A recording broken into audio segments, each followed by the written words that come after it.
পাঁচবিবি উপজেলা স্বাস্থ্য কমপ্লেক্স পরিদর্শন করেন ও চিকিৎসাধীন রোগীদের খোঁজ খবর নেন উপজেলা বিএনপির সভাপতি মোহাম্মদ সাইফুল ইসলাম ডালিম।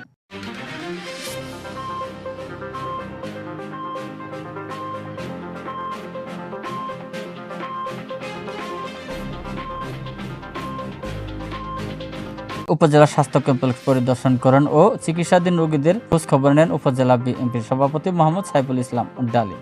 পাঁচবিবি উপজেলা প্রতিনিধি মোহাম্মদ ইদ্রিস আলী জয়পুরহাটের পাঁচবিবি উপজেলা স্বাস্থ্য কমপ্লেক্স পরিদর্শন করেন এবং জয়পুরহাট উপজেলা বিএনপির সভাপতি সম্ভাব্য মেয়র প্রার্থী আলহাজ মোহাম্মদ সাইফুল ইসলাম ডালিম। গতকাল মঙ্গলবার 16 জুন সকাল 10:30টার দিকে তিনি হাসপাতাল পরিদর্শন করেন। পরিদর্শনকালে তিনি হাসপাতালের বিভিন্ন ওয়ার্ডে ঘুরে দেখেন এবং চিকিৎসাধীন রোগীদের খোঁজ খবর নেন। পাশাপাশি হাসপাতালের সার্বিক সেবার মান, অবকাঠামোগত অবস্থার বিদ্যমান সমস্যাগুলো সম্পর্কে তিনি অবগত হন। এ সময় তিনি কর্মরত চিকিৎসক ডাক্তার মোহাম্মদ তরুণ কুমার পালের সঙ্গে হাসপাতালের জনবল সংকট ও চিকিৎসার সেবার মান উন্নয়ন এবং বিভিন্ন উন্নয়নমূলক বিষয় নিয়ে তিনি আলোচনা করেন। হাসপাতালের সার্বিক পরিস্থিতি পর্যবেক্ষণ শেষে তিনি সংশ্লিষ্ট সমস্যাগুলো সমাধানে ঊর্ধ্বতন কর্তৃপক্ষের দৃষ্টি আকর্ষণের আশ্বাস দেন। মোহাম্মদ সাইফুল ইসলাম ডালিম বলেন, স্বাস্থ্যসেবা মানুষের মৌলিক অধিকার। হাসপাতালের বিদ্যমান সমস্যাগুলো দ্রুত সমাধানের জন্য সংশ্লিষ্ট ঊর্ধ্বতন কর্মকর্তাদের অবহিত করা হবে। হাসপাতালের মেডিকেল কর্মকর্তা ডাক্তার মোহাম্মদ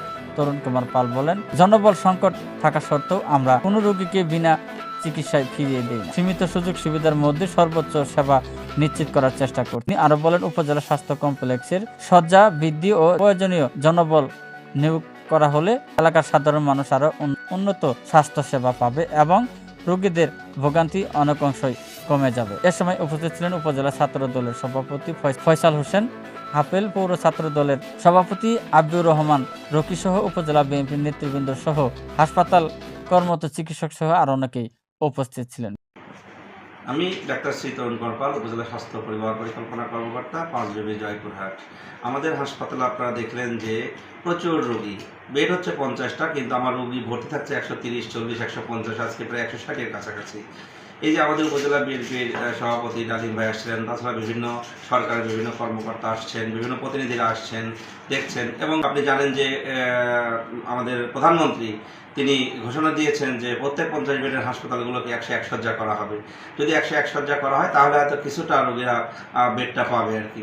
এই এত রোগী আসার পরেও আমাদের কিন্তু অল্প জনবল নিয়ে, অল্প ডাক্তার, অল্প নার্স, সিস্টার, এগুলো দিয়েও কিন্তু আমরা সর্বোচ্চ সেবাটা দিয়ে যাচ্ছি।